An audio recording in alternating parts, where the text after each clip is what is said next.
Gulfood ir pasaulē lielākā pārtikas un viesmīlības izstāde, kas reizi 2 gados pulcē tūkstošiem dalībnieku Dubajā. Aizvadītajā nedēļā šeit jaunus tirgus un sadarbības partnerus meklēja arī Latvijas uzņēmēju delegācija. Dalība izstādē ir ļoti dārgs un laikietilpīgs process. Latvijas pusē to koordinē Latvijas Agroresursu un ekonomikas institūts. Tie, kas ir šeit, tātad ir paši labākie, eksportspējīgākie, maksātspējīgākie, un daudzi jau šeit brauc ļoti daudz gadus. Rezultāti arī ir jūtami. Klienti jau mūs zina, nāk šeit un atrod. Tas ir tāds gandarījums. To, ka dalība starptautiskās izstādēs atmaksājas, apstiprina arī Rāmkalni Nordeko direktore. Kopumā esam apmeklējuši izstādes gan Vācijā, Francijā, Nīderlandē. Esam bijuši arī Gulfoodā atkārtot un ar prieku var teikt, ka izstādes ir atmaksājušās, jo mēs to redzam savā apgrozījumā. Uzņēmums īpaši priecājas, kad spēja kādu tirgu pieradināt pie viņiem pavisam neierastas garšas. Piemēram, Kuveitā pamazām sāk novērtēt dzērvenes un cidonijas.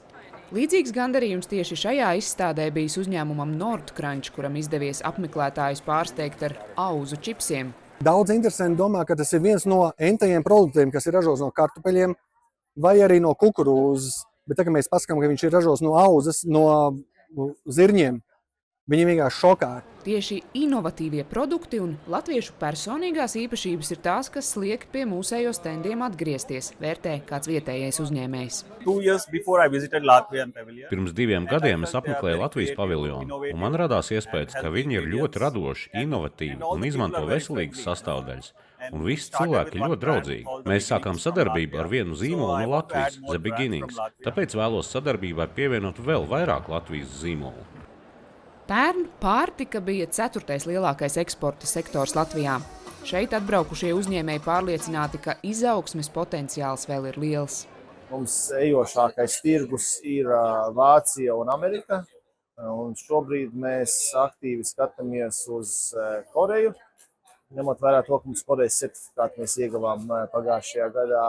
Un visdrīzākais arī Kanāda ir potenciālais tirgus.